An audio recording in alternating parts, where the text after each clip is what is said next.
Hello प्यारे बच्चों, स्वागत है आपका हमारी यूट्यूब चैनल में। आज की इस वीडियो में हम लोग आपके फिजिक्स का जो पहला चैप्टर है वैद्युत क्षेत्र तथा आवेश से एक बहुत ही महत्वपूर्ण टॉपिक को सीखने वाले हैं, जो कि आपके बोर्ड एग्जामिनेशन के लिए भी बहुत ही महत्वपूर्ण है। तो आप हमारे इस वीडियो में लास्ट तक बने रहिएगा।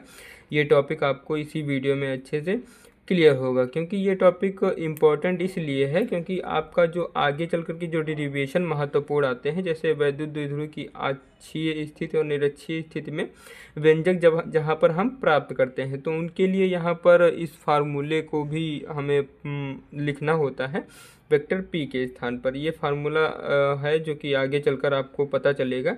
तो आप हमारे चैनल को सब्सक्राइब कर लीजिए, क्योंकि मैं उन सभी डेरिवेशंस को इसी चैनल पर सॉल्व कराता हूं और बहुत ही इजी फॉर्मेट में सॉल्व कराता हूं। तो चलते हम लोग अपनी टॉपिक की तरफ बढ़ते हैं। हमारा टॉपिक जो है वो वैद्युत द्विध्रुव आघूर्ण है, जिसको हम इंग्लिश में बोलते हैं इलेक्ट्रिक डाइपोल मोमेंट भी बोलते हैं। इसमें क्या करते हैं, इसकी मेन डिफिनेशन है, यहाँ पर फिगर ज़्यादा ध्यान देना नहीं है आपको। तो डिफिनेशन क्या कहती है, किसी वैद्युत द्विध्रुव का आघूर्ण उसके किसी एक आवेश के परिणाम, एक आवेश के परिणाम यहाँ पर क्या कह सकते हैं। अगर यहाँ पर इनके बीच की दूरी आप देखिए, यहाँ पर 2l दी गई है। अगर हम इसको स्मॉल l इधर और स्मॉल l इधर सेपरेट करें, यानी यहाँ पर हम लोग इसको दो पार्ट में डिवाइड कर दें, इक्वल पार्ट में, हाफ पार्ट में डिवाइड कर दें, तो स्मॉल l इधर हो जाएगी, यहाँ पर भी स्मॉल l और यहाँ पर भी स्मॉल l हो जाएगी।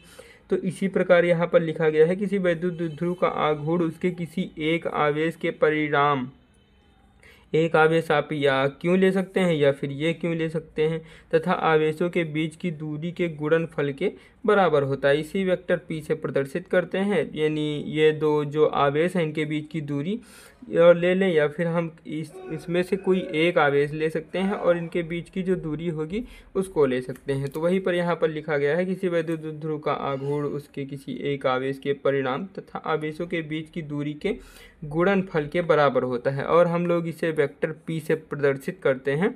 इसका फार्मूला क्या हो जाता है, अकॉर्डिंग टू डिफिनेशन क्या होगा, वैद्युत द्विध्रुव का आघूर्ण vector P is equal to में होता है किसी एक आवेश के परिणाम तथा आवेशों के बीच की दूरी के गुणनफल, यानी गुणनफल के बराबर होगा, 2l के बराबर होगा एक आवेश का परिणाम। और इसका मात्रक की बात करें तो इसका मात्रक हो जाता है कूलाम मीटर, या फिर आप इसको लिख सकते हैं डीवाई भी लिख सकते हैं, और इसकी विमा जो हो जाती है वो LTA हो जाती है।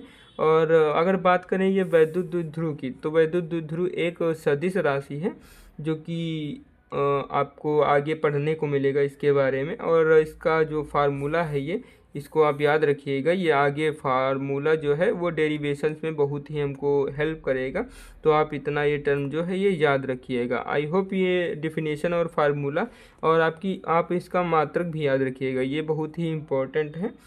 तो मिलते हैं किसी नेक्स्ट वीडियो में बहुत ही इम्पोर्टेंट डेरिवेशन या फिर क्वेश्चन के साथ। तब तक के लिए जय हिंद।